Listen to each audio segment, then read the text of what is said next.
Hello friends, book dark reader पर आप सभी का स्वागत है। आज हम बात करने वाले हैं discipline your mind bye Ryan holiday. यह किताब हमारे दिमाग को ट्रेन करके फोकस, आत्म नियंत्रण और सही फैसलों की ताकत विकसित करने के बारे में है। देखिए, एक बात बताऊं, हम सब कहीं ना कहीं यह मान बैठे हैं कि हमारी सबसे बड़ी समस्या बाहर की दुनिया है। काम का प्रेशर, मोबाइल की नोटिफिकेशन, लोगों की उम्मीदें, हालात की मार। लेकिन लेखक शुरुआत में ही हल्का सा झटका देते हैं। वह कहते हैं कि असली जंग बाहर नहीं, अंदर है। अगर दिमाग अनुशासित नहीं है तो दुनिया की सबसे अच्छी रणनीति, सबसे बड़ा टैलेंट और सबसे बढ़िया मौके भी बेकार हो जाते हैं। यार, सोचिए जरा, कितनी बार ऐसा हुआ है कि हमें पता था क्या करना है, फिर भी हमने नहीं किया। यही से किताब का दिल धड़कना शुरू करता है। लेखक का पहला जोर इस बात पर है कि मन कोई आजाद परिंदा नहीं है जिसे जहां चाहे उड़ने दिया जाए। मन एक ताकतवर औजार है, और अगर इसे ट्रेन नहीं किया गया तो यह हमें ही कंट्रोल करने लगता है। वह साफ कहते हैं, you must control your mind और इट विल कंट्रोल यू। अब इसे जरा दिल से समझिए। इसका मतलब यह नहीं कि आप भावनाहीन बन जाए, बल्कि यह कि आप यह तय करें कि किस विचार को अंदर आने देना है और किसे नहीं।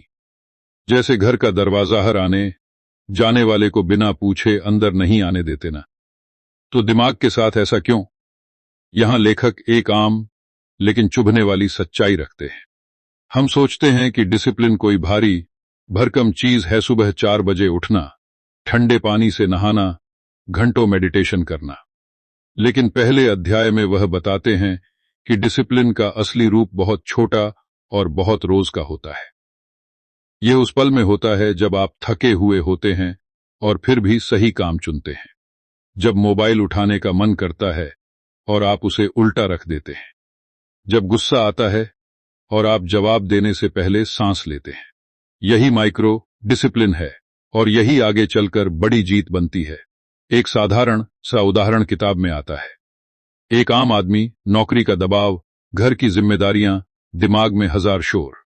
लेखक दिखाते हैं कि समस्या यह नहीं कि उसके पास समय कम है, बल्कि यह है कि उसका मन बिखरा हुआ है। हर नोटिफिकेशन, हर फालतू विचार उसका ध्यान चुरा लेता है। यहां लेखक कहते हैं कि पहला कदम है क्लैरिटी। बिना साफ लक्ष्य के डिसिप्लिन पैदा नहीं होता। अगर आपको खुद नहीं पता कि आप किस दिशा में जा रहे हैं, तो मन हर आवाज के पीछे भागेगा। वह एक पंक्ति लिखते हैं, क्लैरिटी प्रीसीड्स मैस्ट्री। इसका मतलब यह है कि किसी भी चीज में महारत पाने से पहले साफ समझ जरूरी है। सरल शब्दों में पहले तय करो कि तुम्हारे लिए सच में जरूरी क्या है। यह किताब यहां एक व्यावहारिक अभ्यास देती है। लेखक कहते हैं, कागज पर लिखो, तुम्हारे जीवन की 3 सबसे जरूरी प्राथमिकताएं क्या हैं। बस 3, ज्यादा नहीं, क्योंकि ज्यादा लिखते ही मन फिर भागने लगता है। और फिर हर दिन खुद से पूछो, आज मैंने ऐसा क्या किया जो इन 3 चीजों के करीब ले गया। अब आप सोच रहे होंगे, यार, यह तो आसान सा लगता है। लेकिन लेखक यही चेतावनी देते हैं कि दिमाग चालाक है। वह आपको कल पर टालना सिखाता है। वह कहता है, आज थक गए हैं, कल से करेंगे। इसी को लेखक मेंटल रेसिस्टेंस कहते हैं। वह बताते हैं कि यह कोई दुश्मन बाहर से नहीं आता, यह हमारी ही आदतों से बनता है। सालों तक टालते रहने से, सालों तक खुद से झूठ बोलने से। यहां एक और जरूरी लाइन आती है, the first and best victory is to conquer self. इसका भाव यह है कि दुनिया जीतने से पहले खुद को जीतना पड़ता है।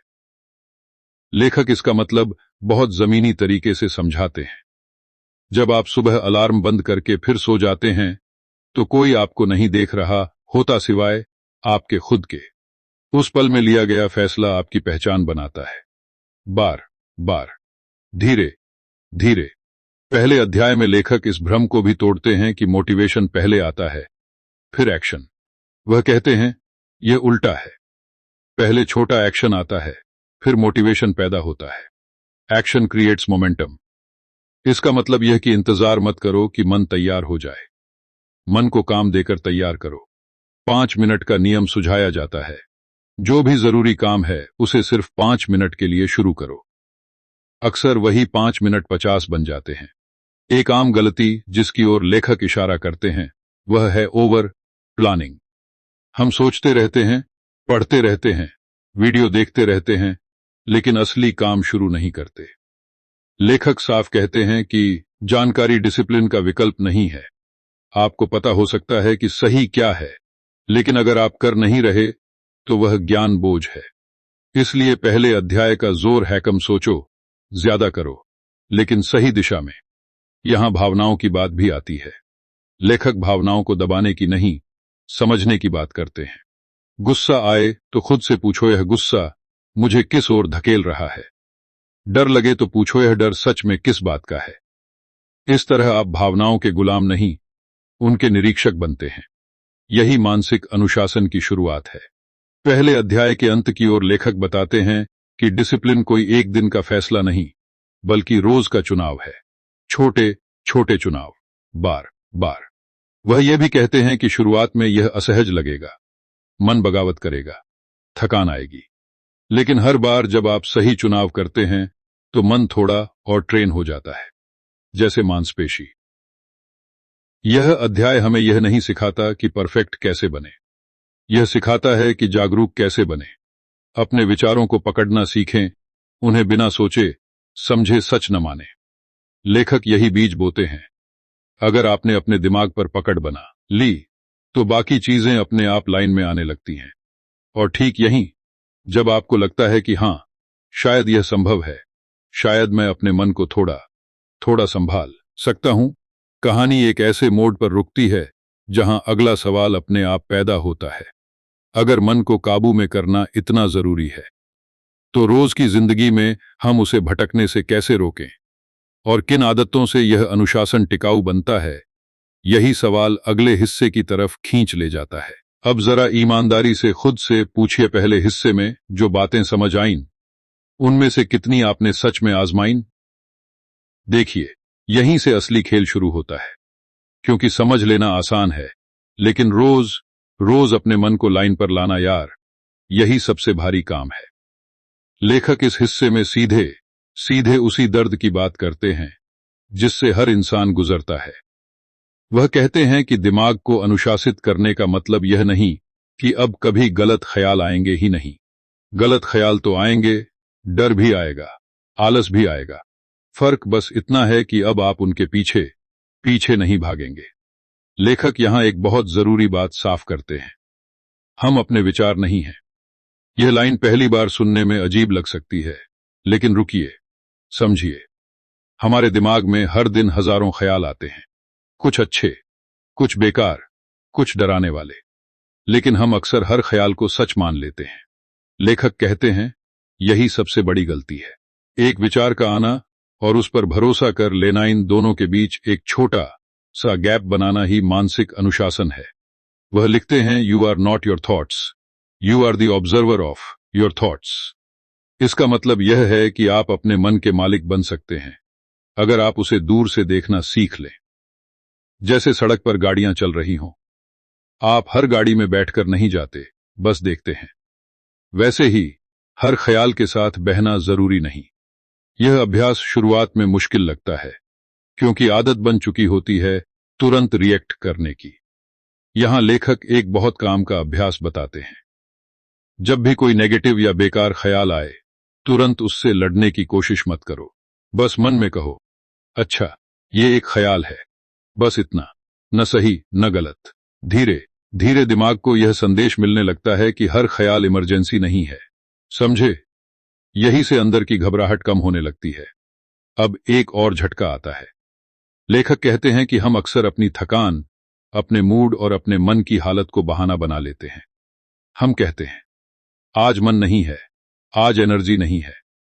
लेकिन सच्चाई यह है कि ज्यादातर समय मन इसलिए नहीं होता क्योंकि हमने उसे ट्रेन ही नहीं किया। वह एक लाइन में कहते हैं, discipline exists so that motivation isn't required. इसका भाव यह है कि जब अनुशासन होता है, तब आपको हर दिन जोश की जरूरत नहीं पड़ती। आप काम करते हैं क्योंकि वह सही है, न कि इसलिए कि मन कर रहा है। यह बात सुनकर थोड़ी चुभन होती है ना? क्योंकि हम सब कहीं न कहीं चाहते हैं कि काम करने से पहले मन बने। लेखक इस हिस्से में यही भ्रम तोड़ते हैं। वह बताते हैं कि मन कभी पूरी तरह तैयार नहीं होता। इंतजार करते रहोगे तो जिंदगी निकल जाएगी। इसलिए वह एक सरल नियम देते हैं, अपने दिन को पहले से तय करो। सुबह उठकर यह मत सोचो कि आज क्या करना है, यह फैसला पहले ही हो जाना चाहिए। यहां एक रिलेटेबल सीन आता है।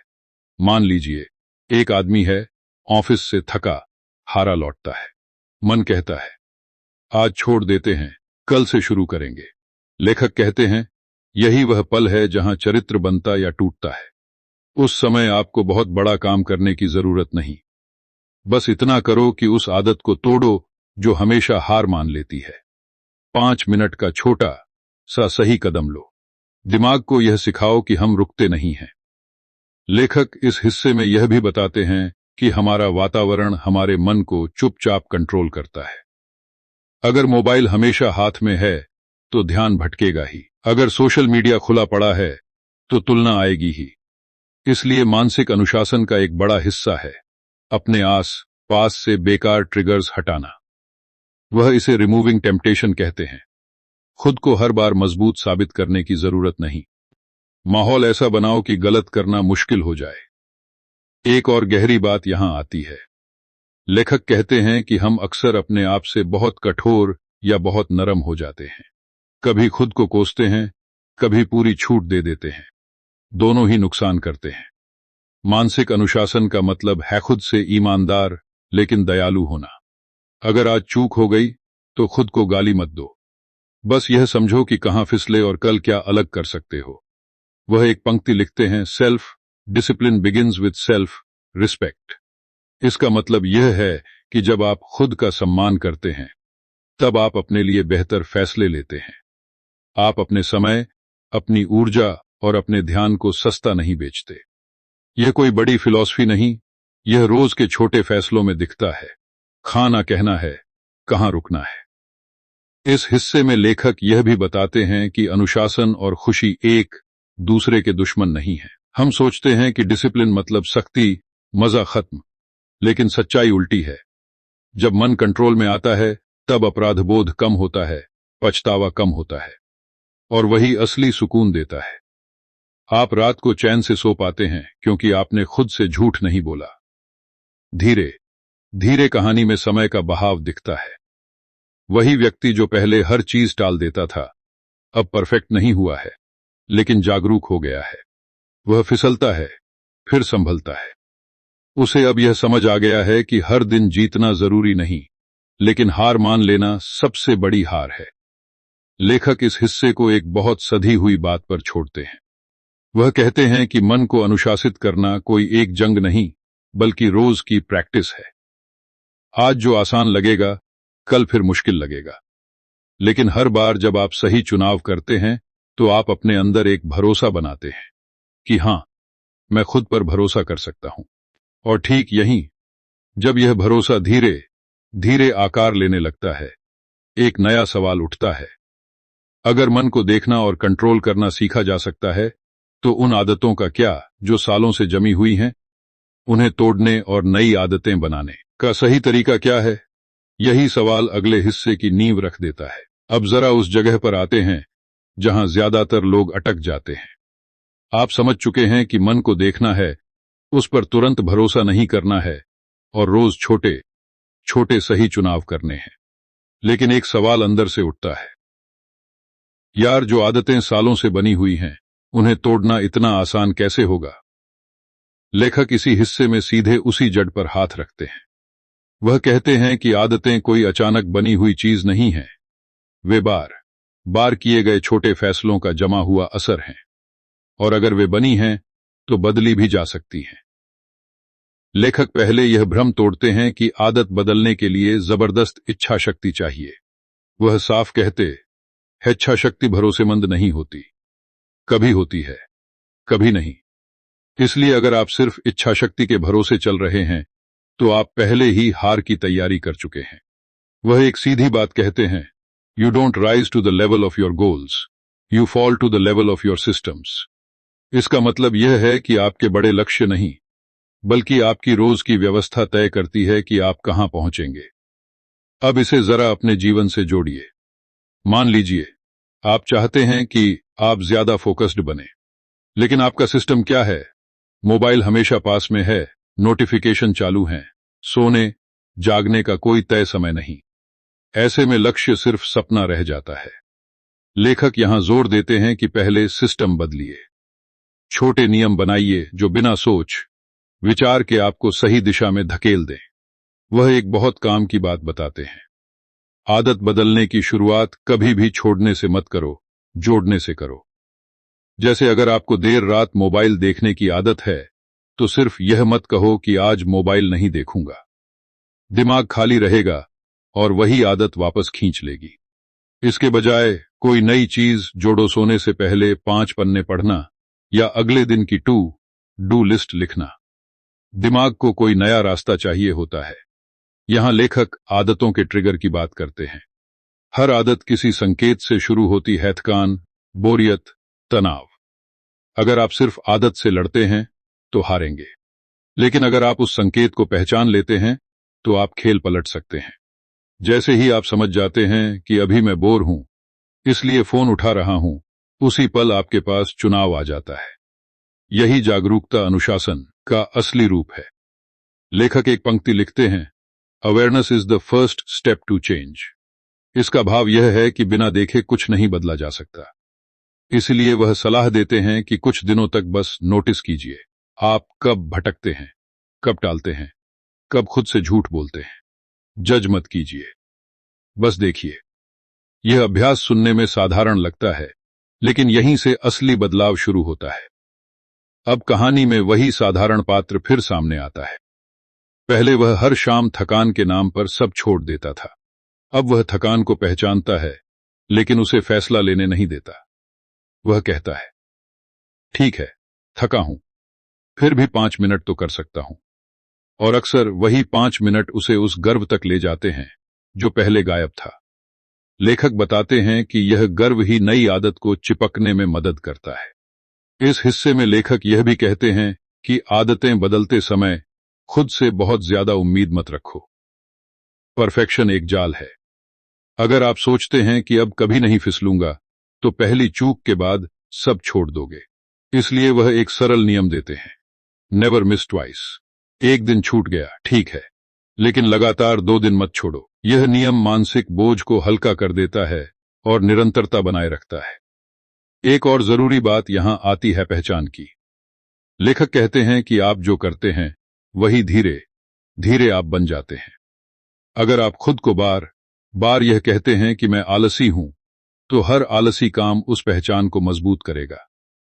लेकिन अगर आप छोटे छोटे अनुशासित काम करते हैं, तो एक नई पहचान बनती है। मैं वह इंसान हूं जो हालात के बावजूद कोशिश करता है। यही पहचान आगे चलकर आपको सहारा देती है। वह एक लाइन में कहते हैं, every action is a vote for the person you want to become. इसका मतलब यह है कि हर छोटा फैसला आपकी भविष्य की पहचान के लिए वोट डालता है। कोई भी अकेला फैसला आपको महान या बेकार नहीं बनाता, लेकिन दिशा तय करता है। और दिशा अगर सही हो, तो दूरी अपने आप तय हो जाती है। लेखक इस हिस्से में यह भी चेतावनी देते हैं कि बदलाव अकेले मत करने की कोशिश करो। अपने आसपास ऐसे संकेत रखो जो तुम्हें याद दिलाए कि तुम क्या बनना चाहते हो। यह कोई इंसान हो सकता है, कोई किताब, कोई नोट। ये छोटे रिमाइंडर दिमाग को भटकने से पहले पकड़ लेते हैं। समय के साथ उस पात्र में बदलाव साफ दिखने लगता है। वह अब भी इंसान है, मशीन नहीं। कभी भी पुरानी आदतें लौटती हैं, लेकिन अब वह उनसे डरता नहीं। वह जानता है कि हर दिन एक नया मौका है सही सिस्टम को फॉलो करने का। यही भरोसा उसे आगे बढ़ाता है। और यहीं जब आदतों की परतें धीरे धीरे खुलने लगती हैं, एक और गहरा सवाल सामने आता है। अगर बाहरी आदतें बदल सकती हैं, तो अंदर की आवाजों का क्या? डर, शक और खुद पर संदेह, उनसे कैसे निपटा जाए? यही सवाल अगले हिस्से की तरफ ले जाता है, जहां मानसिक अनुशासन और भी गहराई में उतरने वाला है। अब कहानी उस जगह पहुंचती है जहां बाहर की आदतें तो कुछ हद तक संभलने लगती हैं, लेकिन अंदर का शोर अचानक तेज हो जाता है। वही आवाजें जो कहती हैं, तू नहीं कर पाएगा, पिछली बार भी तो फेल हुआ था, लोग क्या कहेंगे? अगर फिर गलत हो गया तो? लेखक इस हिस्से में साफ कहते हैं कि असली लड़ाई यही है। आदतें बदलना मुश्किल है, लेकिन अपने ही दिमाग की आलोचनात्मक आवाज से निपटना उससे भी ज्यादा चुनौतीपूर्ण होता है। वह शुरुआत में ही एक बात साफ कर देते हैं, खुद पर शक आना कोई कमजोरी नहीं है, यह इंसान होने का हिस्सा है। लेकिन उस शक को सच मान लेना, उसी के हिसाब से फैसले लेना, यही हमें पीछे खींचता है। लेखक लिखते हैं, your mind is a powerful servant but a terrible master. इसका मतलब यह है कि दिमाग अगर आपके इशारों पर चले तो कमाल कर देता है, लेकिन अगर वही मालिक बन जाए तो जिंदगी को जहन्नुम बना देता है। अब जरा सोचिए, जब आप कोई नया रास्ता चुनते हैं, नया अनुशासन, नई आदत, तो दिमाग घबराता है, क्योंकि वह अनजान चीजों से डरता है। वह आपको पुराने पैटर्न में वापस खींचना चाहता है। लेखक कहते हैं कि उस समय सबसे बड़ी गलती होती है खुद से बहस करना। दिमाग से बहस करोगे तो वह हमेशा जीतेगा, क्योंकि वह चालाक है, पुरानी यादें निकाल लाएगा, डर दिखाएगा। इसलिए लेखक एक अलग तरीका सुझाते हैं, दूरी बनाओ। वह बताते हैं कि जब भी अंदर की आवाज नेगेटिव हो तो उसे पहचानो, लेकिन उसे अपना सच मत बनाओ। जैसे मन कहता है तू फेल हो जाएगा, आप जवाब मत दो, बस कहो अच्छा ये एक आवाज है, डर की आवाज, और फिर अपना काम करो। यह सुनने में अजीब लगता है, लेकिन यही अभ्यास दिमाग को धीरे धीरे शांत करता है। आप उसे फीड नहीं दे रहे तो वह कमजोर पड़ने लगता है। यहां लेखक एक बहुत गहरी लाइन लिखते हैं, feelings are information not instructions. इसका मतलब यह है कि भावनाएं आपको कुछ बताती हैं, लेकिन वे आपको आदेश नहीं देती।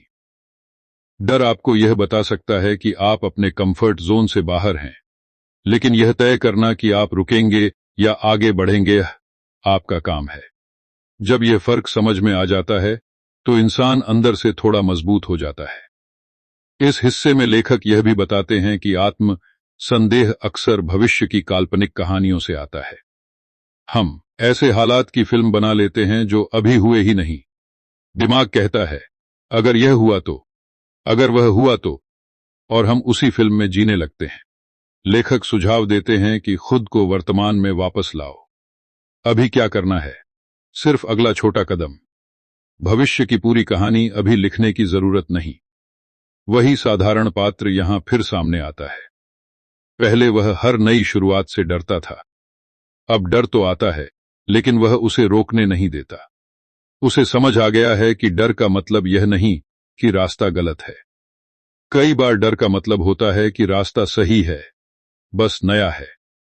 इस समझ से उसके कदम धीमे सही, लेकिन रुकते नहीं। लेखक इस हिस्से में तुलना की बीमारी पर भी चोट करते हैं। वह कहते हैं कि जब मन अनुशासित नहीं होता तो वह दूसरों की जिंदगी देखकर खुद को तौलता है। सोशल मीडिया इसका सबसे बड़ा हथियार है। आप किसी की सफलता देखते हैं, अपनी शुरुआत देखते हैं और खुद को छोटा मान लेते हैं। लेखक साफ कहते हैं, यह तुलना आपको कहीं नहीं ले जाएगी। हर इंसान का टाइमलाइन अलग होता है। अनुशासन का मतलब है अपनी रेस अपने साथ दौड़ना। एक पंक्ति यहां बहुत असर करती है, comparison is the thief of focus. इसका भाव यह है कि तुलना आपका ध्यान चुरा लेती है।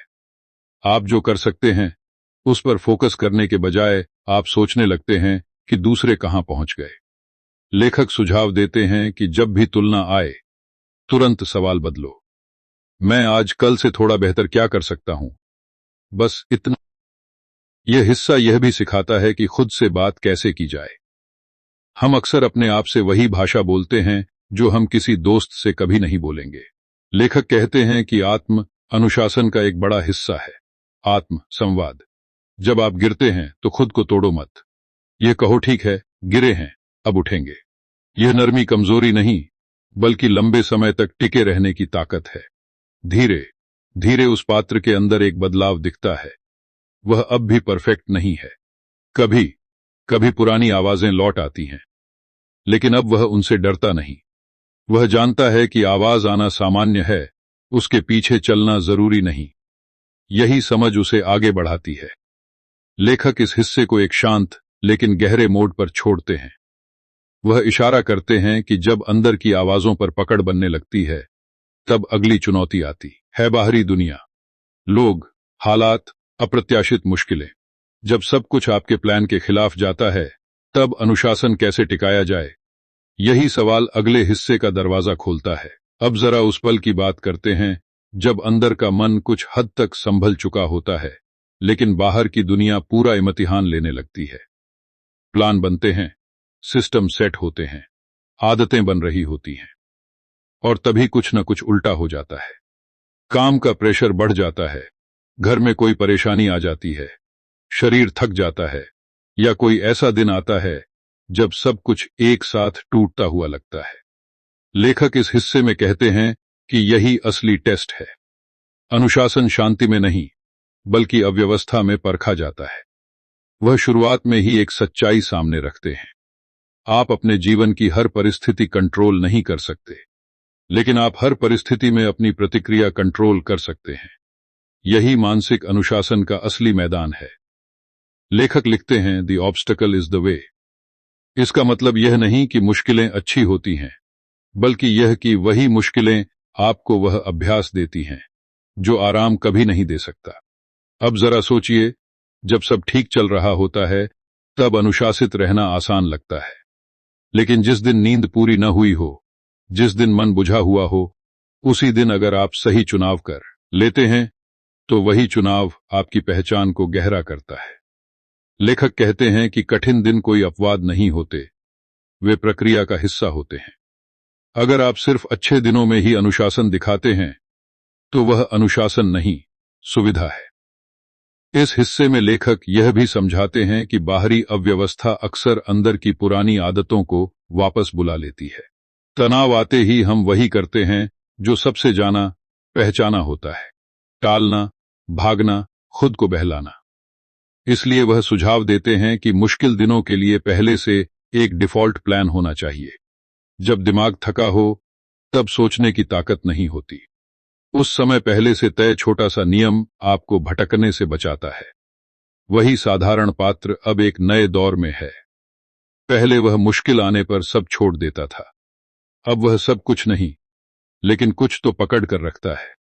अगर पूरा काम नहीं हो पाया, तो वह सबसे जरूरी हिस्सा करता है।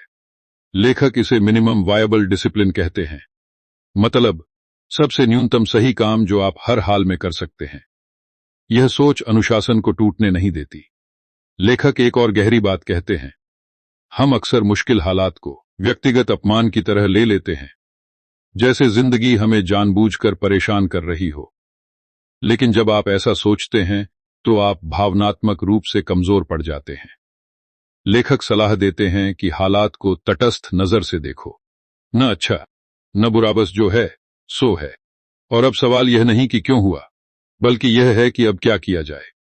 यहां एक पंक्ति आती है जो मन में बैठ जाती है, काम इज अ सुपर पावर। इसका मतलब यह है कि घबराहट में लिए गए फैसले अक्सर गलत होते हैं। अगर आप मुश्किल में भी थोड़ी शांति बनाए रख पाते हैं, तो वही आपको आगे की सही चाल दिखाती है। शांति कोई भावनाहीन स्थिति नहीं है, यह स्पष्टता की अवस्था है। इस हिस्से में लेखक यह भी बताते हैं कि लोग और हालात आपके अनुशासन को परखेंगे। कोई आपकी प्राथमिकताओं को नहीं समझेगा, कोई आपको आलसी कहेगा, कोई ज्यादा सख्त।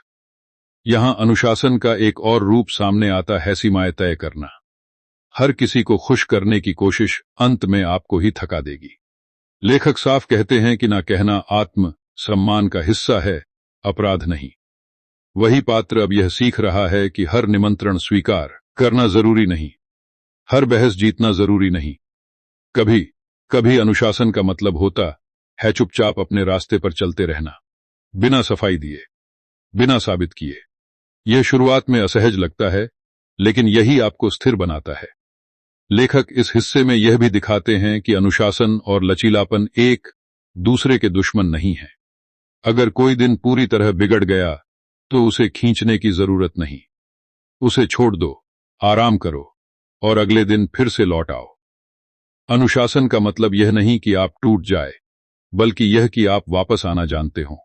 समय के साथ उस पात्र में एक ठहराव आता है। बाहर की दुनिया अब भी उतनी ही अनिश्चित है, लेकिन अंदर कुछ बदल गया है। अब हर झटका उसे तोड़ता नहीं। वह समझ चुका है कि अनुशासन कोई कवच नहीं जो चोट न लगने दे, बल्कि एक रीढ़ है जो चोट लगने के बाद भी आपको खड़ा रखती है। और ठीक यहीं, जब यह समझ गहरी होने लगती है, एक और सवाल जन्म लेता है। अगर अनुशासन हमें संभाल कर रखता है, तो क्या यह हमें थका भी सकता है? लगातार खुद पर काम करते करते बर्नआउट से कैसे बचा जाए? यही सवाल अगले हिस्से की ओर धीरे से इशारा करता है, जहां अनुशासन और संतुलन की बात और भी साफ होने वाली है। अब यहां आकर एक बहुत इंसानी सवाल उठता है, और लेखक इसे छुपाते नहीं हैं। वह मानते हैं कि अगर अनुशासन को गलत तरीके से समझा जाए, तो वही चीज जो आपको मजबूत बना रही थी, आपको अंदर से थका भी सकती है। लगातार खुद को पुश करना, हर वक्त और बेहतर बनने का दबाव, यह सब एक दिन आपको खाली कर सकता है। लेखक इस हिस्से में साफ कहते हैं कि अनुशासन का मतलब खुद को तोड़ देना नहीं है। अगर आप टूट गए, तो आगे बढ़ने के लिए कुछ बचेगा ही नहीं। वह शुरुआत में ही एक सीधी बात कहते हैं, थकान को नजरअंदाज करना बहादुरी नहीं है। थकान एक सिग्नल है। दिमाग और शरीर दोनों आपसे कुछ कह रहे होते हैं। लेकिन फर्क यह है कि अनुशासन आपको यह सिखाता है कि कौन सी थकान आलस है और कौन सी थकान सच में आराम मांग रही है। ज्यादातर लोग इन दोनों में फर्क नहीं कर पाते, और यहीं गड़बड़ होती है। लेखक लिखते हैं, rest is not a reward, it's a requirement. इसका मतलब यह है कि आराम कोई इनाम नहीं है जो काम पूरा होने के बाद मिले। आराम एक जरूरत है ताकि आप लंबे समय तक टिक सकें। जब आप इसे समझ लेते हैं, तो अनुशासन और करुणा एक दूसरे के खिलाफ नहीं रहते, बल्कि साथ चलने लगते हैं। अब जरा अपने ऊपर नजर डालिए। कितनी बार आपने यह सोचा है, बस थोड़ा और सह लूं, बस थोड़ा और खींच लूं। शुरुआत में यह चलता है, लेकिन फिर एक दिन शरीर जवाब देने लगता है, मन चिड़चिड़ा हो जाता है, और वही आदतें टूटने लगती हैं जिन्हें आपने बड़े प्यार से बनाया था। लेखक कहते हैं कि बर्नआउट अचानक नहीं आता, वह धीरे धीरे आता है, उन छोटे छोटे इशारों में जिन्हें हम अनदेखा करते रहते हैं। इस हिस्से में लेखक एक जरूरी नियम बताते हैं, अनुशासन को सीजन में बांटो। हर समय एक जैसा आउटपुट देना संभव नहीं है। कुछ समय ज्यादा मेहनत के होते हैं, कुछ समय संभलने के। अगर आप हर दिन खुद से वही उम्मीद रखेंगे जो सबसे अच्छे दिन में रखते हैं, तो आप खुद के साथ अन्याय कर रहे हैं। मानसिक अनुशासन का मतलब है आज की हालत के हिसाब से सही निर्णय लेना। वही साधारण पात्र यहां एक नई गलती करने वाला था। उसने आदतें बना ली थीं, फोकस बढ़ गया था, लेकिन अब वह हर दिन खुद से ज्यादा मांगने लगा था। आराम में भी उसे अपराधबोध होने लगा था। लेखक बताते हैं कि यही लाल झंडी है। जब आराम आपको बेचैन करने लगे, तो समझ लीजिए कि अनुशासन कठोरता में बदल रहा है। यहां लेखक रिकवरी डिसिप्लिन की बात करते हैं, यानी आराम को भी अनुशासन की तरह लेना। तय समय पर सोना, बिना अपराधबोध के ब्रेक लेना, दिमाग को खाली होने देना। यह सब आलस नहीं है, यह भविष्य की ऊर्जा का निवेश है।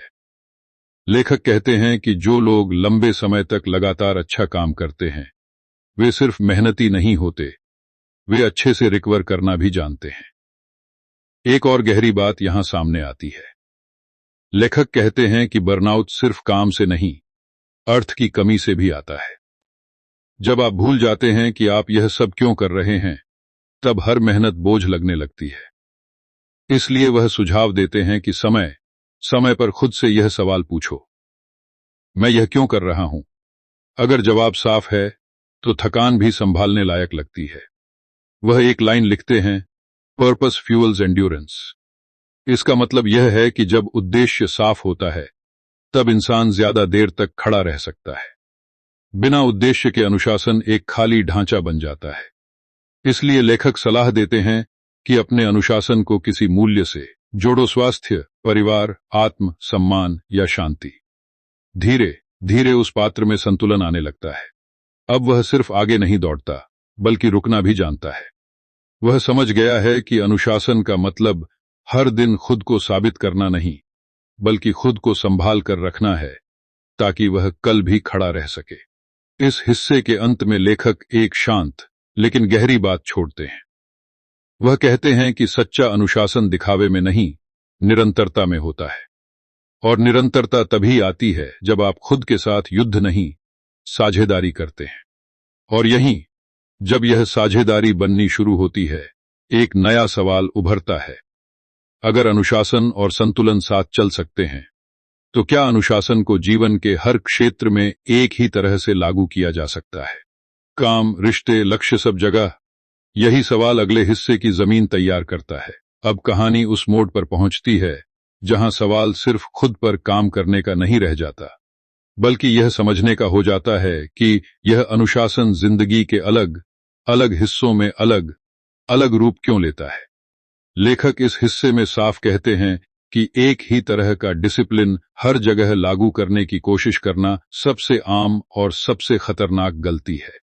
काम, रिश्ते, स्वास्थ्य, लक्ष्य, हर क्षेत्र की अपनी जरूरत होती है, अपनी भाषा होती है। और अगर आप हर जगह वही सख्ती, वही नियम, वही रवैया ले जाएंगे, तो कहीं न कहीं कुछ टूटेगा। वह शुरुआत में ही एक बात स्पष्ट करते हैं। अनुशासन का मतलब कंट्रोल है, लेकिन कंट्रोल का मतलब जकड़न नहीं है। जैसे काम में अनुशासन का मतलब होता है फोकस, समय की पाबंदी, प्राथमिकताएं। लेकिन रिश्तों में वही अनुशासन अगर सख्ती बन जाए, तो वह दूरी पैदा कर देता है। लेखक कहते हैं कि समझदारी इसी में है कि आप यह पहचान सकें कि किस जगह कौन सा अनुशासन जरूरी है। अब जरा उस साधारण पात्र को देखिए। काम में वह अब पहले से कहीं ज्यादा सधा हुआ है, लेकिन घर में वही रवैया लाता है, हर चीज को सही तरीके से, सही समय पर, सही ढंग से। नतीजा, रिश्तों में तनाव। लेखक यही समझाते हैं कि अनुशासन का एक रूप है उपस्थिति। रिश्तों में सबसे बड़ा अनुशासन यह है कि जब आप सामने वाले के साथ हों, तो सच में वहां हों, फोन से दूर, दिमाग से मौजूद। लेखक एक गहरी बात लिखते हैं, discipline is not rigidity, it is alignment. इसका मतलब यह है कि अनुशासन का असली मकसद चीजों को जबरदस्ती कंट्रोल करना नहीं, बल्कि उन्हें उनके सही स्थान पर लाना है। जब आप यह समझ जाते हैं, तो आप काम में सख्त और रिश्तों में नरम हो सकते हैं, और इसमें कोई विरोध नहीं होता। इस हिस्से में लेखक यह भी बताते हैं कि बहुत से लोग अनुशासन को सिर्फ प्रोडक्टिविटी से जोड़ देते हैं। हर पल कुछ करना, कुछ हासिल करना। लेकिन जिंदगी सिर्फ लक्ष्य नहीं है। अगर आप हर रिश्ते को भी मैनेज करने की चीज समझने लगेंगे, तो आप इंसान नहीं, प्रोजेक्ट बन जाएंगे। मानसिक अनुशासन यहां आपको यह सिखाता है कि कब लक्ष्य जरूरी है और कब इंसान। वह एक पंक्ति में कहते हैं, नॉट एवरीथिंग नीड्स ऑप्टिमाइजेशन। इसका भाव यह है कि हर चीज को बेहतर करने की कोशिश ही कभी कभी उसे बिगाड़ देती है। कुछ पल ऐसे होते हैं जहां बस होना काफी है। लेखक यह समझाते हैं कि यह आलस नहीं है, यह परिपक्वता है। काम के क्षेत्र में लेखक एक अलग तरह का अनुशासन बताते हैं, सीमित फोकस का अनुशासन। वह कहते हैं कि मल्टीटास्किंग कोई हुनर नहीं, बल्कि ध्यान की कमी का नाम है। अगर आप एक समय में एक काम पूरे मन से करते हैं, तो न सिर्फ गुणवत्ता बढ़ती है, बल्कि थकान भी कम होती है। यह अनुशासन बाहर से सख्त लगता है, लेकिन अंदर से राहत देता है। उसी पात्र के जीवन में यह बदलाव दिखता है। पहले वह हर समय व्यस्त रहता था, लेकिन संतुष्ट नहीं था। अब वह कम चीजें करता है, लेकिन पूरी मौजूदगी के साथ। काम में साफ सीमाएं हैं, घर में खुलापन। लेखक दिखाते हैं कि यह फर्क छोटे फैसलों से आता है। कब लैपटॉप बंद करना है, कब फोन साइलेंट करना है, कब सिर्फ सुनना है। इस हिस्से में लेखक एक और जरूरी चेतावनी देते हैं। वह कहते हैं कि अगर अनुशासन सिर्फ बाहर के लिए है, दिखाने के लिए, साबित करने के लिए, तो वह टिकता नहीं। सच्चा अनुशासन तब होता है जब आप वही करते हैं जो सही है, भले ही कोई देख रहा हो या नहीं।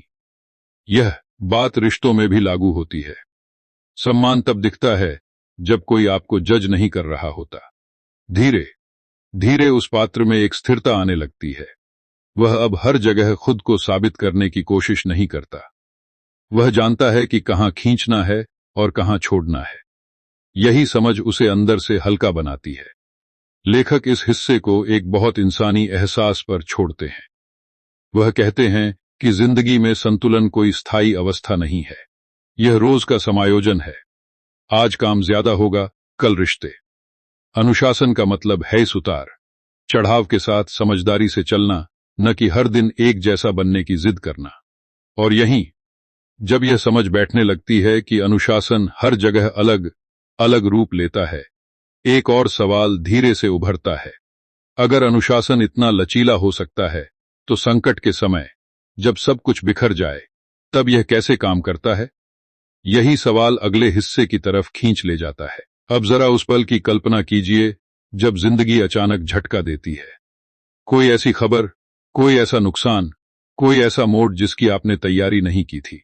सारे सिस्टम, सारी आदतें, सारी समझ सब एक पल के लिए बेकार सी लगने लगती हैं।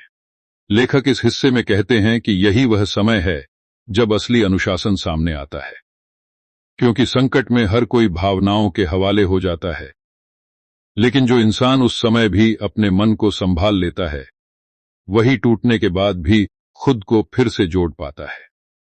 लेखक शुरुआत में ही यह साफ कर देते हैं कि संकट का मतलब यह नहीं कि आपने कुछ गलत किया है। जिंदगी की अनिश्चितता किसी की मेहनत या अनुशासन देखकर नहीं आती, वह बस आती है। और जब आती है तो सबसे पहला हमला दिमाग पर करती है। डर, घबराहट, गुस्सा, बेबसी सब एक साथ उमड़ते हैं। लेखक कहते हैं कि संकट में सबसे बड़ी गलती होती है तुरंत प्रतिक्रिया देना। उस समय दिमाग तेजी से फैसले लेना चाहता है ताकि दर्द से भाग सके। वह एक गहरी पंक्ति लिखते हैं, in chaos the disciplined mind seeks stillness. इसका मतलब यह है कि जब बाहर सब कुछ हिल रहा हो, तब अंदर थोड़ी स्थिरता ढूंढना ही पहला सही कदम है। यह स्थिरता कोई ध्यान की ऊंची अवस्था नहीं है, यह बस इतना है कि आप खुद को रुकें, सांस लें और मान लें कि अभी सब कुछ आपके कंट्रोल में नहीं है। अब वही साधारण पात्र एक बड़े संकट से गुजरता है। कुछ ऐसा हुआ है जिसने उसकी दिनचर्या तोड़ दी है। पहले वह ऐसे समय में या तो सब छोड़ देता था या खुद को पूरी तरह खपा देता था, लेकिन अब वह अलग करता है। वह पहले अपने मन को संभालता है। लेखक बताते हैं कि संकट में अनुशासन का मतलब होता है प्राथमिकताओं को छोटा करना। उस समय यह मत सोचो कि पूरी जिंदगी कैसे ठीक होगी, बस यह सोचो कि आज का दिन कैसे निकलेगा। लेखक कहते हैं कि संकट में दिमाग भविष्य के डरावने चित्र बनाता है। अगर यह हो गया तो, अगर वह हो गया तो, और हम उन्हीं कल्पनाओं में टूटने लगते हैं। इसलिए वह एक बहुत साधारण अभ्यास सुझाते हैं, खुद से पूछो, अभी इस पल में क्या करना जरूरी है? सिर्फ अभी, अगले घंटे या अगले हफ्ते की नहीं, इस पल की बात करो। यह सवाल दिमाग को वर्तमान में खींच लाता है। यहां लेखक यह भी बताते हैं कि संकट में अनुशासन अक्सर बहुत बोरिंग लगता है। कोई प्रेरणादायक भावना नहीं होती, बस छोटे साधारण काम, खाना, सोना, एक कॉल करना, एक फॉर्म भरना। लेकिन यही साधारण काम आपको जमीन से जुड़े रखते हैं। लेखक साफ कहते हैं कि संकट में बड़े फैसलों से बचो। बड़े फैसले भावनाओं के हाथों में चले जाते हैं। वह एक और पंक्ति लिखते हैं, don't make permanent decisions in temporary emotions. इसका मतलब यह है कि जो दर्द अभी असहनीय लग रहा है, वह हमेशा नहीं रहेगा। लेकिन अगर आप उसी दर्द में कोई बड़ा फैसला ले लेते हैं, तो उसका असर लंबे समय तक रहेगा। इसलिए अनुशासन का मतलब है कुछ फैसलों को टालना भी सीखना। इस हिस्से में लेखक यह भी बताते हैं कि संकट के समय खुद को दोष देना एक आम आदत है। हम सोचते हैं, मेरी गलती थी, मैं ही कमजोर हूं, लेकिन यह सोच आपको और नीचे खींचती है। लेखक कहते हैं कि आत्म दया और आत्म दोष दोनों ही आपको निष्क्रिय बना देते हैं। बेहतर है कि आप खुद से कहें, यह मुश्किल है, लेकिन मैं इससे गुजर रहा हूं। धीरे धीरे उस पात्र में एक बदलाव आता है। संकट खत्म नहीं हुआ है, लेकिन उसकी पकड़ बदल गई है। वह अब हर चीज को ठीक करने की कोशिश नहीं करता। वह सिर्फ इतना करता है कि आज खुद को टूटने नहीं देता। लेखक दिखाते हैं कि यही रवैया आगे चलकर ताकत बनता है। आप हर लड़ाई नहीं जीतते, लेकिन आप मैदान नहीं छोड़ते। लेखक इस हिस्से के अंत में एक बहुत शांत लेकिन भरोसेमंद बात कहते हैं। वह बताते हैं कि संकट किसी को भी महान नहीं बनाता, लेकिन संकट यह जरूर दिखा देता है कि आपने अपने मन को कितना ट्रेन किया है। और अगर आप इस समय भी थोड़ा सा अनुशासन पकड़ कर रख पाते हैं, तो वही आगे चलकर आपकी रिकवरी की नींव बनता है। और यहीं जब संकट के बीच यह एहसास जन्म लेता है कि टूटना अंत नहीं है, बल्कि एक प्रक्रिया का हिस्सा है, एक नया सवाल उभरता है। अगर संकट हमें तोड़ भी सकता है और मजबूत भी बना सकता है, तो असली फर्क किस चीज से पड़ता है? सोच से, पहचान से? यही सवाल अगले हिस्से की ओर धीरे धीरे ले जाता है। अब यहां आकर लेखक उस चीज की बात करते हैं जो हर संकट, हर आदत, हर फैसले के नीचे चुपचाप काम कर रही होती है, पहचान। आप अपने बारे में अंदर ही अंदर क्या मानते हैं, वही तय करता है कि मुश्किल समय में आप कैसे बर्ताव करेंगे। लेखक इस हिस्से में साफ कहते हैं कि अनुशासन कोई बाहरी नियम नहीं है, यह अंदर बैठी पहचान का स्वाभाविक व्यवहार है। आप वही करते हैं जो आपको लगता है कि मैं ऐसा ही इंसान हूं। वह शुरुआत में ही एक सधी हुई बात रखते हैं। अगर आप खुद को हमेशा कमजोर, असंगठित या बदकिस्मत मानते रहेंगे, तो हर छोटी असफलता उसी कहानी को मजबूत करेगी। और अगर आप खुद को वह इंसान मानते हैं जो गिरकर भी उठता है, तो वही गिरना आपको तोड़ेगा नहीं। लेखक लिखते हैं, आइडेंटिटी ड्राइव्स बिहेवियर।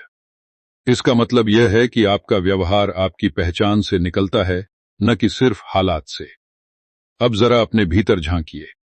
आप अपने बारे में क्या कहते हैं? मैं ऐसा ही हूं, मुझसे यह नहीं होता, मैं कभी कंसिस्टेंट नहीं रह पाता। है वाक्य सिर्फ शब्द नहीं है, ये आदेश हैं जो दिमाग मान लेता है। लेखक कहते हैं कि अनुशासन की असली शुरुआत यहीं से होती है, इन लेबल्स को चुनौती देने से। वही साधारण पात्र अब यह समझने लगा है कि उसकी सबसे बड़ी लड़ाई बाहर नहीं, अंदर की कहानी से है। पहले जब वह एक दिन चूक जाता था, तो खुद से कहता था, देखा, मैं तो ऐसा ही हूं। अब वह रुकता है, वह उस कहानी को सच मानने से इनकार करता है। लेखक बताते हैं कि यही छोटा सा इनकार पहचान बदलने की दिशा में पहला कदम है। लेखक इस हिस्से में एक बहुत प्रभावशाली अभ्यास बताते हैं। वह कहते हैं, हर बार जब आप कोई छोटा सही काम करते हैं, तो मन में यह जोड़ो कि मैं वह इंसान हूं जो यह करता है। जैसे मैं वह इंसान हूं जो थकान में भी थोड़ा सा आगे बढ़ता है। यह आत्म घोषणा दिखावटी नहीं है, यह दिमाग को नया पैटर्न सिखाती है। वह एक लाइन लिखते हैं, act first and let identity follow. इसका मतलब यह है कि पहचान बदलने के लिए पहले एक्शन जरूरी है। आप पहले खुद को नया लेबल नहीं दे सकते और फिर उम्मीद करें कि व्यवहार बदलेगा। आप व्यवहार बदलते हैं और पहचान पीछे पीछे आती है। यही वजह है कि छोटे कदम इतने ताकतवर होते हैं। इस हिस्से में लेखक यह भी बताते हैं कि लोग अक्सर पहचान को बहुत बड़ा बना देते हैं, जैसे अब मुझे पूरी तरह नया इंसान बनना है। लेकिन यह सोच डर पैदा करती है। लेखक कहते हैं कि पहचान सूक्ष्म रूप से बदलती है, एक एक वोट से, हर दिन थोड़ा थोड़ा। और यही वजह है कि निरंतरता ज्यादा जरूरी है, तीव्रता नहीं। वही पात्र अब खुद को हीरो या विलेन नहीं मानता, वह बस यह मानता है कि वह अभ्यास में है। यह सोच उसे हल्का बनाती है। अगर आज गड़बड़ हो गई, तो उसकी पूरी पहचान खतरे में नहीं पड़ती। वह जानता है कि कल फिर से सही वोट डाला जा सकता है। लेखक इस हिस्से में एक और खतरनाक जाल की ओर इशारा करते हैं, पीड़ित की पहचान। जब इंसान खुद को हमेशा परिस्थितियों का शिकार मानने लगता है, तो अनुशासन बेकार हो जाता है, क्योंकि तब हर गलती का कारण बाहर मिल जाता है। लेखक कहते हैं कि जिम्मेदारी लेना कठोर लग सकता है, लेकिन वही आपको शक्ति देता है। यह मान लेना कि मेरे चुनाव मायने रखते हैं। वह एक पंक्ति लिखते हैं, रिस्पॉन्सिबिलिटी इज फ्रीडम। इसका मतलब यह है कि जब आप यह स्वीकार करते हैं कि आपके फैसले आपकी जिंदगी को आकार देते हैं, तब आप असहाय नहीं रहते, आप सक्रिय बनते हैं। यही सक्रियता अनुशासन को जिंदा रखती है। धीरे धीरे उस पात्र के भीतर एक स्थिर पहचान बन रही है। अब वह अनुशासन को बोझ नहीं मानता, यह उसके स्वभाव का हिस्सा बनता जा रहा है। वह यह नहीं कहता कि मैं बदल गया हूं, बल्कि यह कहता है कि मैं बदल रहा हूं। यह वर्तमान काल उसे आगे बढ़ने की जगह देता है। लेखक इस हिस्से को एक गहरे लेकिन सुकून भरे मोड पर रोकते हैं। वह बताते हैं कि जब पहचान और व्यवहार एक दिशा में चलने लगते हैं, तब जिंदगी में कम संघर्ष और ज्यादा स्पष्टता आती है। और इसी स्पष्टता के साथ एक नया सवाल उठता है, अगर पहचान बदल सकती है, तो क्या पुराने पैटर्न पूरी तरह छोड़े जा सकते हैं, या वे कभी लौटते हैं? और अगर लौटते हैं, तो उनसे निपटने का सही तरीका क्या है? यही सवाल अगले हिस्से की तरफ रास्ता दिखाता है। अब यहां लेखक उस सच्चाई पर बात करते हैं जिसे अक्सर लोग सुनना नहीं चाहते। वह साफ कहते हैं, पुराने पैटर्न कभी पूरी तरह गायब नहीं होते। वे सो जाते हैं, कमजोर पड़ जाते हैं, लेकिन मौका मिलते ही फिर सिर उठा सकते हैं। और यहीं ज्यादातर लोग खुद को धोखा दे बैठते हैं। वे सोचते हैं कि अब तो मैं बदल गया हूं, अब मुझसे पुरानी गलती नहीं होगी। लेखक कहते हैं, यही सोच सबसे बड़ा जोखिम है। वह शुरुआत में ही एक बहुत ईमानदार बात रखते हैं। अनुशासन कोई स्थायी जीत नहीं है, यह एक अभ्यास है। आज आपने सही चुनाव किया, इसका मतलब यह नहीं कि कल अपने आप सही हो जाएगा। हर दिन दिमाग नई परीक्षा लेता है। इसलिए पुराने पैटर्न लौटें तो हैरान मत होइए। हैरानी तभी होती है जब हमें लगता है कि अब संघर्ष खत्म हो जाना चाहिए था। लेखक लिखते हैं, the mind never graduates from discipline. इसका मतलब यह है कि दिमाग कभी ऐसी अवस्था में नहीं पहुंचता जहां उसे अनुशासन की जरूरत न हो। यह बात सुनने में थोड़ी निराशाजनक लग सकती है, लेकिन असल में यह बहुत मुक्त करने वाली है। इसका मतलब यह है कि आपको परफेक्ट बनने का दबाव नहीं उठाना है, आपको बस जागरूक रहना है। वही साधारण पात्र अब एक दिलचस्प दौर में है। वह काफी आगे बढ़ चुका है, लोग उसकी तारीफ भी करने लगे हैं, और ठीक उसी समय पुराने पैटर्न चुपके से लौटने की कोशिश करते हैं। थोड़ा ढीलापन, थोड़ा अहंकार, थोड़ा अब तो चलता है वाला रवैया। लेखक बताते हैं कि यही वह पल है जहां सबसे ज्यादा सावधानी चाहिए। सफलता अक्सर असफलता से ज्यादा खतरनाक होती है, क्योंकि वह आपको लापरवाह बना देती है। इस हिस्से में लेखक एक बहुत काम का विचार रखते हैं, पुराने पैटर्न से लड़ो मत, उन्हें पहचानो। जैसे ही आप यह सोचते हैं कि अरे यह तो वही पुराना बहाना है, वैसे ही उसकी ताकत आधी हो जाती है। लड़ाई तब बढ़ती है जब आप डरते हैं या गुस्सा करते हैं। पहचान लेने से आप फिर से चुनाव की स्थिति में आ जाते हैं। वह एक पंक्ति लिखते हैं, relapse begins with over confidence. इसका मतलब यह है कि फिसलन अक्सर तब शुरू होती है जब हम खुद को अजेय समझने लगते हैं।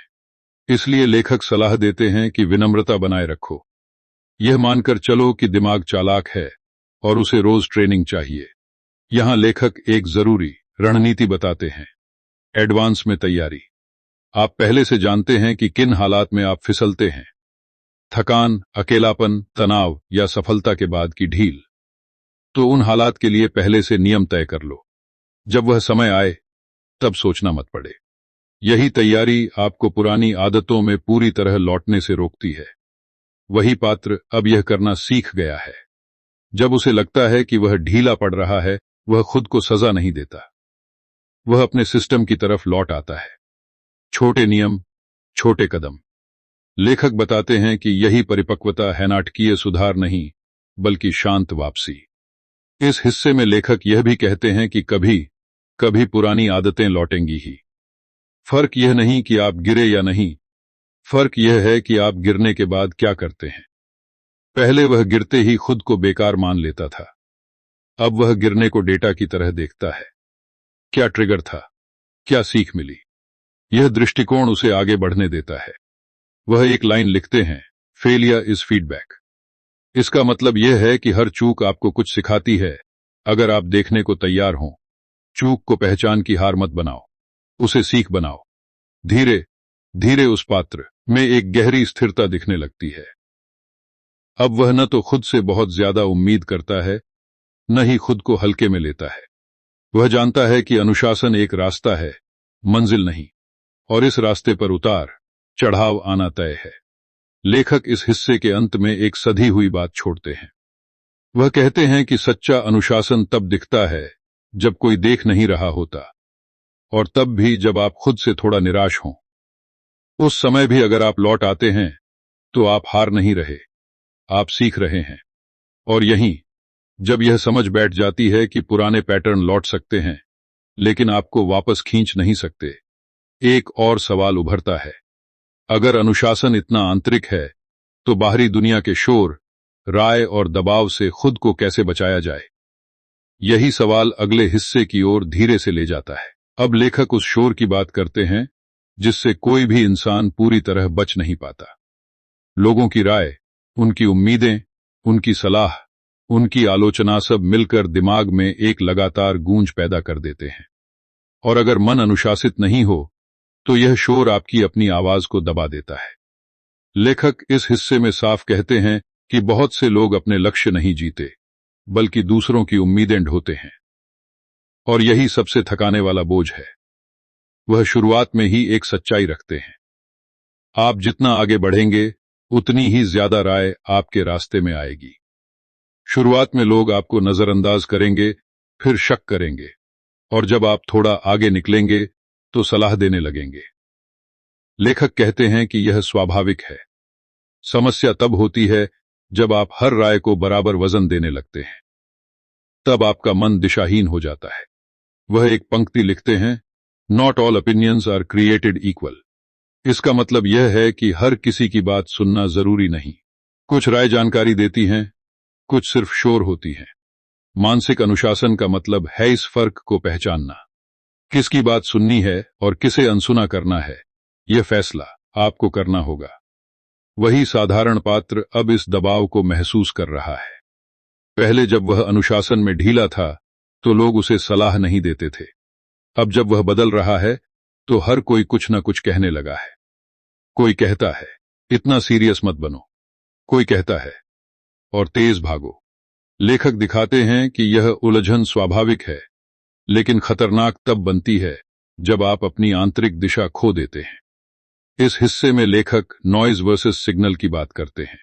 सिग्नल वह राय है जो आपके मूल्यों, आपके अनुभव और आपके लक्ष्य से मेल खाती है। नॉइज वह है जो बस आपकी ऊर्जा खींचती है। लेखक सुझाव देते हैं कि जब भी कोई राय आपको बेचैन करे, खुद से पूछो, क्या यह मुझे स्पष्टता दे रही है या भ्रम?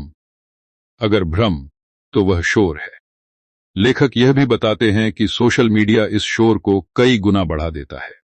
वहां हर कोई अपनी जिंदगी का सबसे चमकदार हिस्सा दिखाता है और आप अपनी अधूरी प्रक्रिया से उसकी तुलना करने लगते हैं।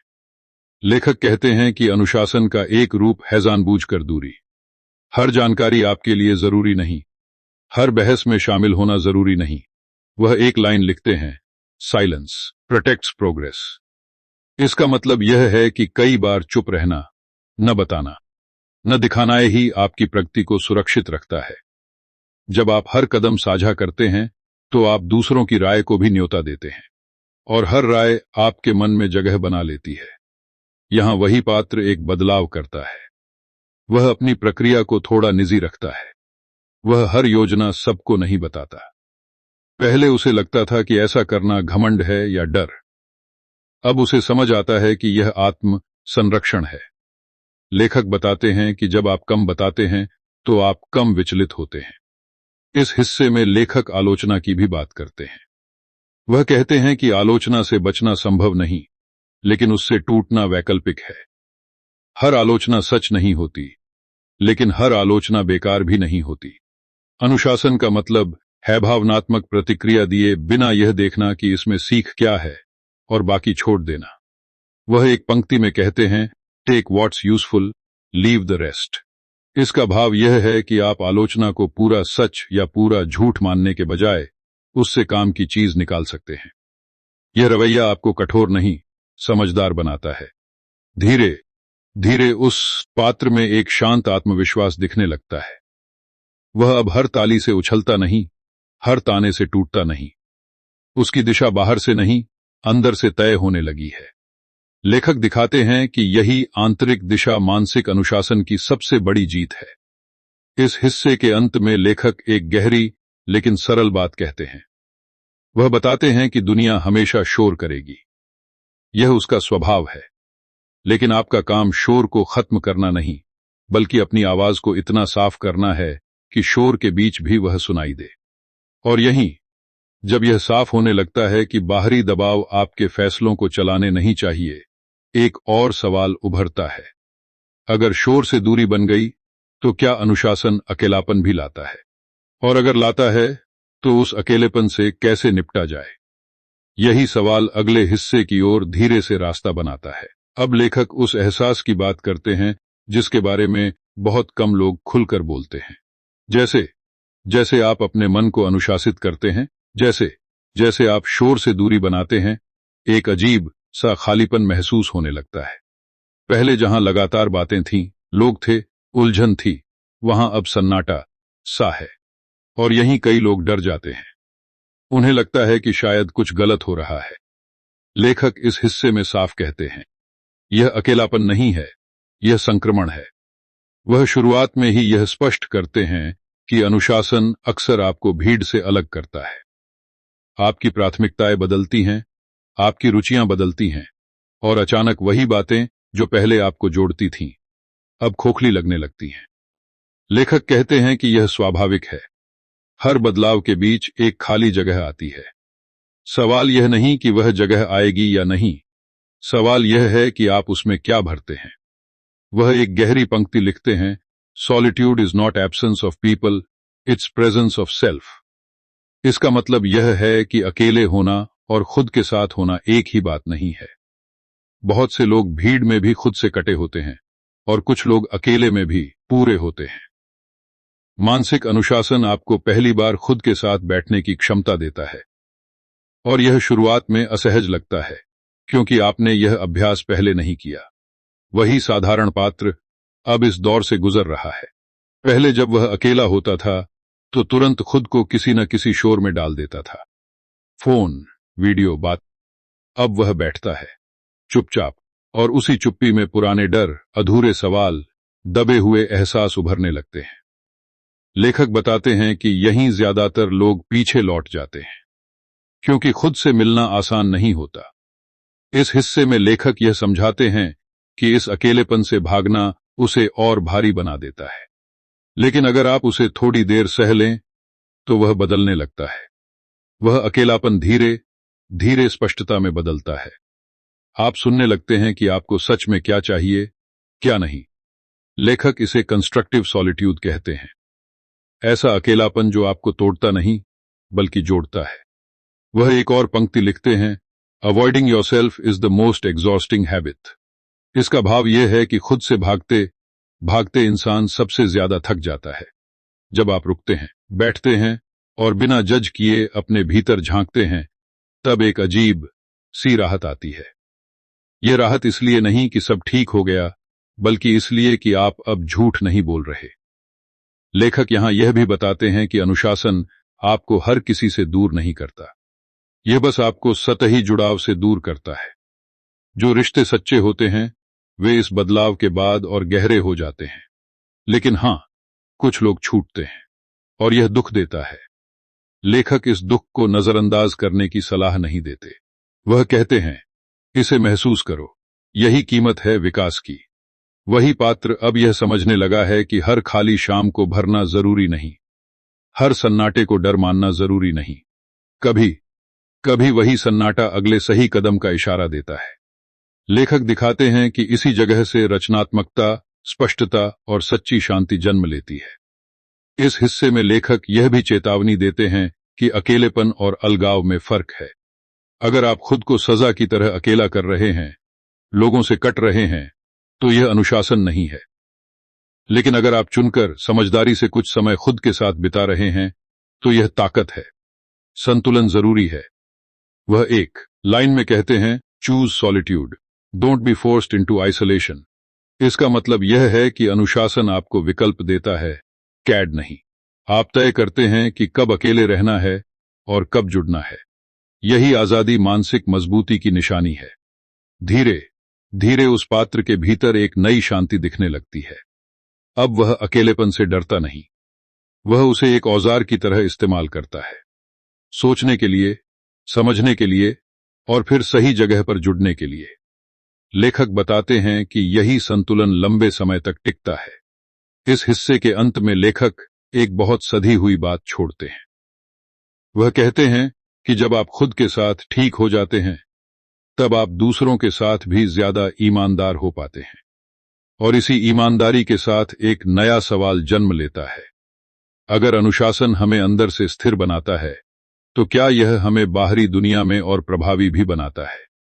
फैसलों में, नेतृत्व में, जीवन की दिशा में। यही सवाल अगले हिस्से की तरफ धीरे धीरे बढ़ता है।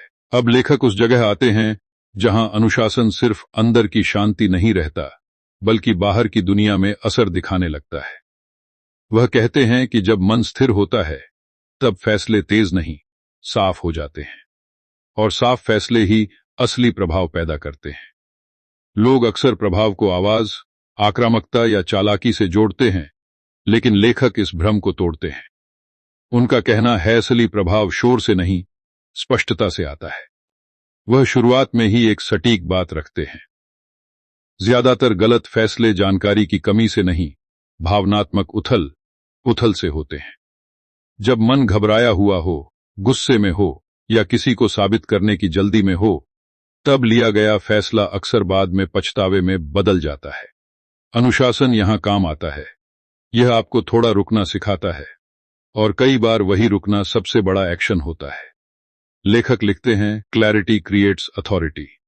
इसका मतलब यह है कि जब आपको खुद पता होता है कि आप क्या कर रहे हैं और क्यों कर रहे हैं, तब आपको जोर लगाने की जरूरत नहीं पड़ती।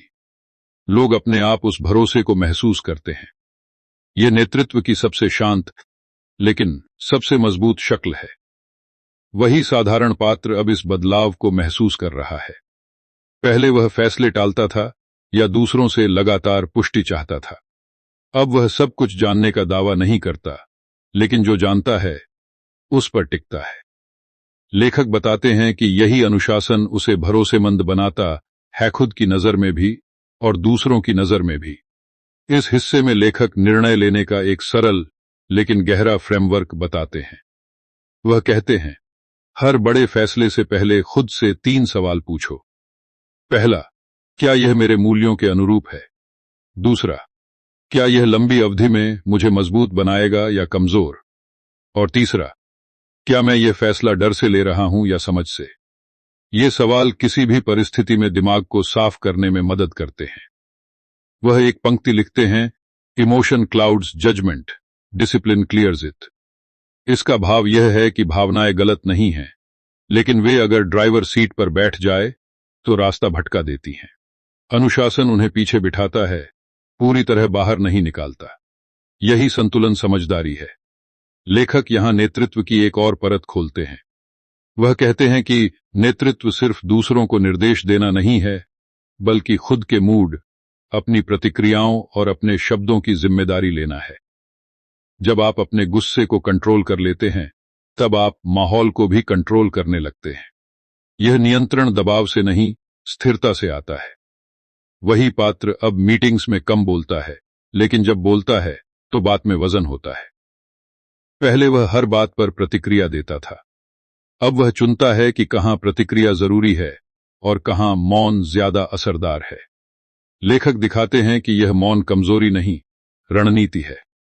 इस हिस्से में लेखक यह भी बताते हैं कि अनुशासन आपको तेज नहीं, सटीक बनाता है। हर मौके पर कूदना जरूरी नहीं, कुछ मौके छोड़ना भी उतना ही जरूरी होता है। वह इसे सिलेक्टिव एंगेजमेंट कहते हैं, जहां आप अपनी ऊर्जा सिर्फ वहीं लगाते हैं जहां उसका सही असर हो। वह एक लाइन में कहते हैं, power is knowing when not to act. इसका मतलब यह है कि हर समय कुछ करना ही ताकत नहीं है। कई बार न करना ज्यादा समझदारी होती है। यह समझ सिर्फ उसी को आती है जिसने अपने मन को ट्रेन किया हो। धीरे धीरे उस पात्र की जिंदगी में फैसलों की गुणवत्ता बदलने लगती है। गलतियां अब भी होती हैं, लेकिन वे अराजक नहीं होती। उनमें एक सीख छुपी होती है। लेखक बताते हैं कि यही फर्क है। अनुशासन आपको गलती रहित नहीं बनाता, लेकिन वह आपको गलती से सीखने लायक जरूर बनाता है। इस हिस्से के अंत में लेखक एक गहरी लेकिन भरोसेमंद बात कहते हैं। वह बताते हैं कि जब आपका मन साफ होता है, तो आपकी दिशा भी साफ होती है। आप हर मोड़ पर नहीं डगमगाते, और इसी स्थिर दिशा से जीवन में वास्तविक प्रभाव पैदा होता है, काम में, रिश्तों में और अपने ही ऊपर। और यहीं जब यह एहसास पक्का होने लगता है कि अनुशासन बाहर की दुनिया में भी आपको प्रभावी बनाता है, एक आखिरी बड़ा सवाल उठता है। अगर यह सब इतना मूल्यवान है तो इसे जीवन भर कैसे जिंदा रखा जाए? कैसे यह एक चरण नहीं बल्कि जीवन की रीढ़ बने? यही सवाल अगले हिस्से की ओर धीरे से ले जाता है। अब लेखक उस सवाल पर आते हैं जो हर गंभीर इंसान के मन में देर सबेर उठता है, यह सब कितने दिन चलेगा? यह अनुशासन, यह जागरूकता, यह संभल कर जीना, कहीं यह भी तो एक फेज नहीं है जो कुछ समय बाद ढीला पड़ जाएगा? लेखक इस हिस्से में बहुत ईमानदारी से कहते हैं कि अगर आप अनुशासन को किसी लक्ष्य तक पहुंचने का साधन मानते हैं तो वह सच में एक दिन खत्म हो जाएगा, लेकिन अगर आप उसे जीने के तरीके की तरह अपनाते हैं तो वह समय के साथ और गहरा होता जाता है। वह शुरुआत में ही एक भ्रम तोड़ते हैं। बहुत से लोग सोचते हैं कि एक दिन ऐसा आएगा जब सब सेट हो जाएगा, आदतें बन जाएंगी, मन शांत हो जाएगा और फिर मेहनत नहीं करनी पड़ेगी। लेखक कहते हैं, ऐसा दिन कभी नहीं आता, और यह कोई बुरी खबर नहीं है। यह असल में राहत की बात है, क्योंकि इसका मतलब यह है कि आपको किसी परफेक्ट अवस्था तक पहुंचना ही नहीं है, आपको बस प्रक्रिया में रहना है। लेखक लिखते हैं, discipline is a practice not a destination. इसका मतलब यह है कि अनुशासन योग या संगीत की तरह है। आप उसे रोज करते हैं, कुछ दिन अच्छा होता है, कुछ दिन साधारण, लेकिन आप यह नहीं पूछते कि यह कब खत्म होगा। आप बस करते रहते हैं, क्योंकि वही आपकी जिंदगी को बेहतर बनाता है। वही साधारण पात्र अब इस बात को समझ चुका है। पहले वह हर बार यह सोचता था कि बस यह आदत बन जाए, फिर चैन मिलेगा। अब उसे चैन इसी बात में मिलने लगा है कि वह रोज खुद के साथ ईमानदार है। कुछ दिन कम, कुछ दिन ज्यादा, लेकिन छोड़ना नहीं। इस हिस्से में लेखक निरंतरता को नए तरीके से समझाते हैं। वह कहते हैं कि निरंतरता का मतलब रोज 100% देना नहीं है। निरंतरता का मतलब है बार बार लौट आना। जीवन में ऐसे दौर आएंगे जब अनुशासन ढीला पड़ेगा, बीमारी, नुकसान, बदलाव। उस समय खुद को दोषी मानने के बजाय बस यह याद रखो कि वापसी हमेशा संभव है। वह एक पंक्ति लिखते हैं, consistency is returning not perfection. इसका भाव यह है कि जो इंसान लौटना जानता है वही लंबे समय तक चलता है। जो परफेक्शन की जिद करता है वह एक न एक दिन टूट जाता है। लेखक यहां यह भी बताते हैं कि अनुशासन को जिंदा रखने के लिए समय समय पर उसे डिजाइन करना पड़ता है। जो नियम आपके 20 साल की उम्र में काम करते थे, वे 40 में जरूरी नहीं कि वैसे ही काम करें। जीवन बदलता है तो अनुशासन का रूप भी बदलना चाहिए। जड़ता अनुशासन नहीं है, वह जिद है। वही पात्र अब यह करना सीख गया है। वह हर कुछ महीनों में रुककर देखता है, क्या यह तरीका अभी भी मेरे जीवन के अनुरूप है? अगर नहीं, तो वह खुद को असफल नहीं मानता, बल्कि सिस्टम को अपडेट करता है। लेखक बताते हैं कि यही लचीलापन अनुशासन को जिंदा रखता है। इस हिस्से में लेखक एक और गहरी बात कहते हैं। वह बताते हैं कि लंबे समय तक अनुशासित रहने का सबसे बड़ा ईंधन डर या लालच नहीं, बल्कि पहचान और अर्थ होता है। जब अनुशासन आपकी पहचान का हिस्सा बन जाता है, मैं ऐसा इंसान हूं जो खुद की जिम्मेदारी लेता है, तब आपको खुद को हर दिन मनाना नहीं पड़ता। वह एक लाइन में कहते हैं, What you sustain must serve who you are। इसका मतलब यह है कि वही आदतें टिकती हैं जो आपकी जिंदगी के अर्थ से जुड़ी हों। सिर्फ दूसरों को दिखाने के लिए बनाए गए नियम धीरे धीरे गिर जाते हैं। धीरे धीरे उस पात्र की जिंदगी में अनुशासन कोई अलग चीज नहीं रह जाता। वह सुबह उठने, काम करने, बात करने, रुकने, हर चीज में घुल जाता है। अब उसे यह महसूस नहीं होता कि वह कुछ खास कर रहा है। वह बस अपनी जिंदगी जी रहा है, थोड़ी ज्यादा जागरूकता के साथ। लेखक इस हिस्से के अंत में एक बहुत सुकून देने वाली बात कहते हैं। वह बताते हैं कि अनुशासन का सबसे बड़ा इनाम यह नहीं है कि आप क्या हासिल करते हैं, बल्कि यह है कि आप किस तरह के इंसान बनते हैं। शांत, भरोसेमंद, स्थिर। और यह बनना कभी पूरा नहीं होता, बस गहराता जाता है। और यहीं जब यह एहसास बैठ जाता है कि अनुशासन कोई बोझ नहीं बल्कि जीवन की लय बन सकता है, आखिरी सवाल अपने आप सामने आता है। अगर यह पूरी यात्रा एक इंसान को अंदर से बदल देती है, तो अंत में वह बदलाव कैसा दिखता है? जिंदगी के आखिरी आईने में अनुशासन हमें क्या देता है? यही सवाल आखिरी हिस्से की तरफ धीरे धीरे कदम बढ़ाता है।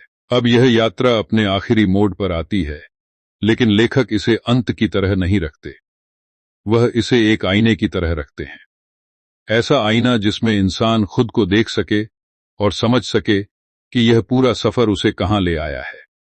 लेखक कहते हैं कि अगर आपने इस पूरी प्रक्रिया को सच में जिया है, तो बाहर से शायद आपकी जिंदगी बहुत नाटकीय न बदली हो, लेकिन अंदर कुछ स्थायी बदल चुका होगा।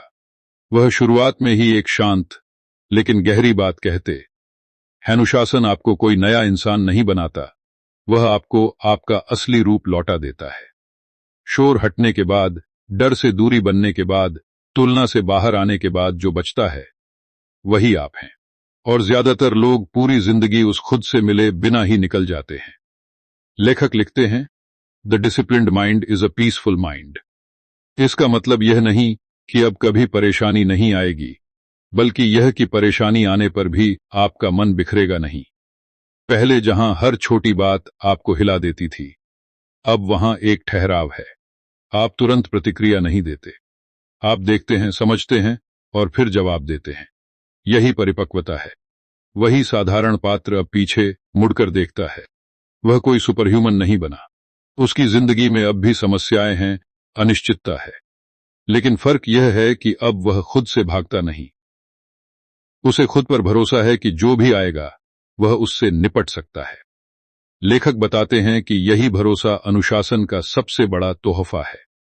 इस आखिरी हिस्से में लेखक यह भी साफ करते हैं कि अनुशासन का मतलब कठोर जीवन नहीं है। उल्टा, यह जीवन को ज्यादा मानवीय बनाता है। जब आप अपने मन के गुलाम नहीं रहते, तब आप दूसरों के साथ भी ज्यादा धैर्यवान, ज्यादा ईमानदार हो जाते हैं। आपके रिश्ते कम ड्रामेटिक लेकिन ज्यादा सच्चे हो जाते हैं। वह एक पंक्ति लिखते हैं, freedom is found in self control. इसका भाव यह है कि असली आजादी मनमानी में नहीं, बल्कि सही चुनाव करने की क्षमता में है। जब आप हर इच्छा के पीछे नहीं भागते, तब आप उन चीजों के लिए समय और ऊर्जा बचा पाते हैं जो सच में मायने रखती हैं।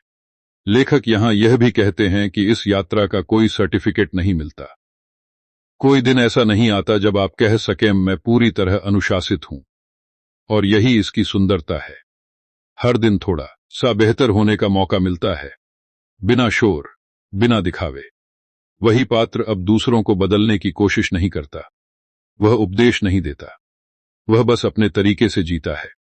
और अजीब बात यह है कि यही सबसे ज्यादा असर करता है।